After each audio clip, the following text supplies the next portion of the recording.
Pastor Trish, it is Monday, a beautiful Monday at the end of March, isn't it? March 29th. And I hope that you've been able to be outside and enjoy our first 70-degree day, I heard, since last November sometime. So it's been a good spring day.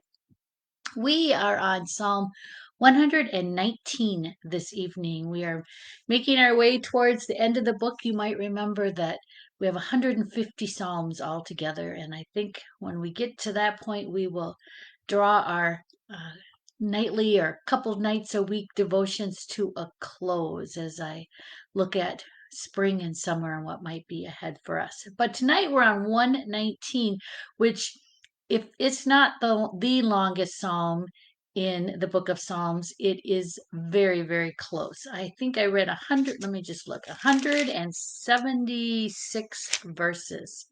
It's an acrostic psalm, and we've had those before, but all of the other ones that we've had, so that was where each line or each verse of the psalm would begin with a letter of the Hebrew alphabet.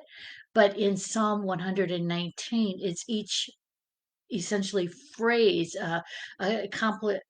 compiling like 8 verses together. So each section begins with a letter of the Hebrew alphabet. So the first 8 verses is for the first letter, Aleph, and then the second 8 verses is for the next letter, and it goes on like that. And that's how we get to 176 verses.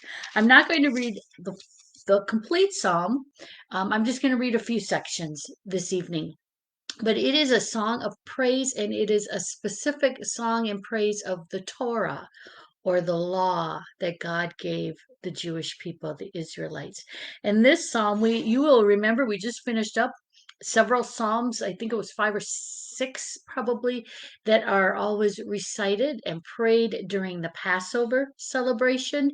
This psalm in the Jewish tradition is always recited at the Feast of Pentecost, which is again a spring festival that is celebrated 50 days after the Passover meal. And Pentecost in the Jewish tradition celebrates the giving of the Torah. So it's interesting.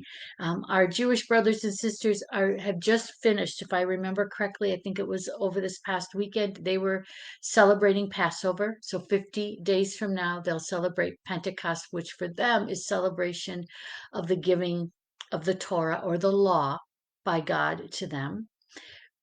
Christians, of course, we are in the middle of or beginning Holy Week, and we'll be celebrating Easter on Sunday, the resurrection of Christ. And 50 days after Easter, we celebrate Pentecost as well. And our Pentecost celebration is giving thanks to God for the giving of the Holy Spirit.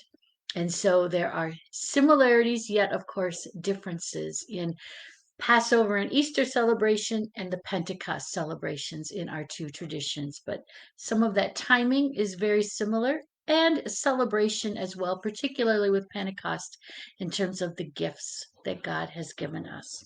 So I'm actually going to jump into the middle of the psalm and read um, a, a couple of sections, skip again, read another one, and then just finish up with the last.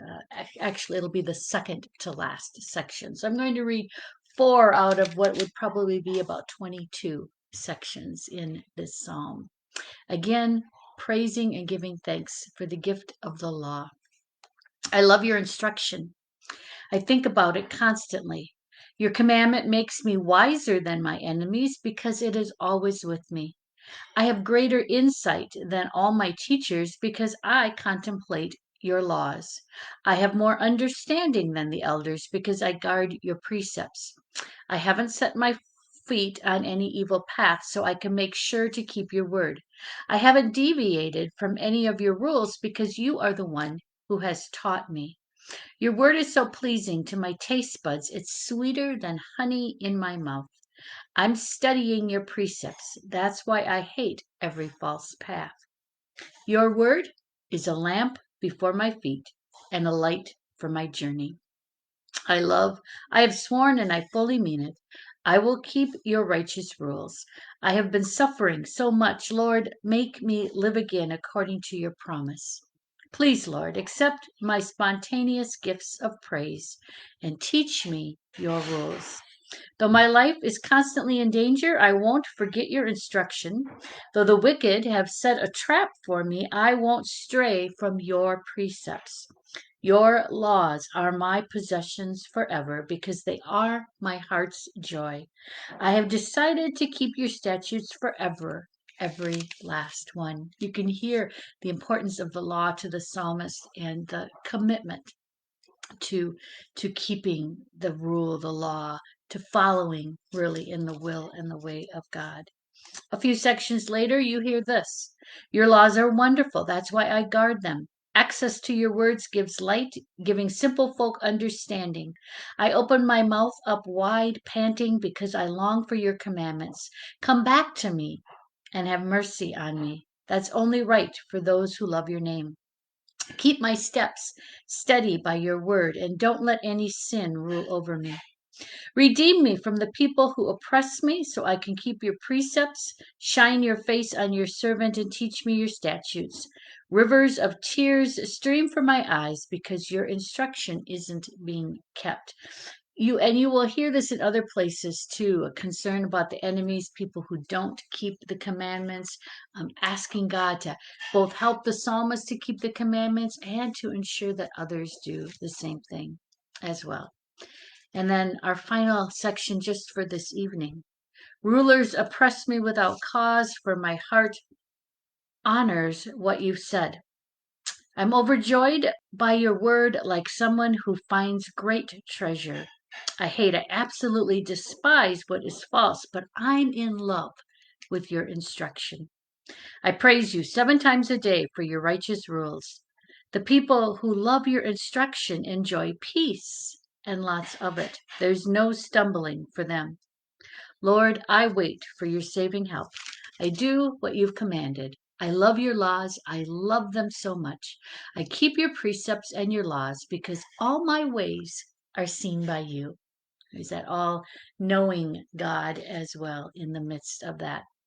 I invite you perhaps to take some time to read the entire psalm, pray the entire psalm, or even take a section a day and consider the praise and the way in which the psalmist talks about the gift of the Torah or the gift of the law given to all of us. Have a great, great night, and I will see you again on Thursday.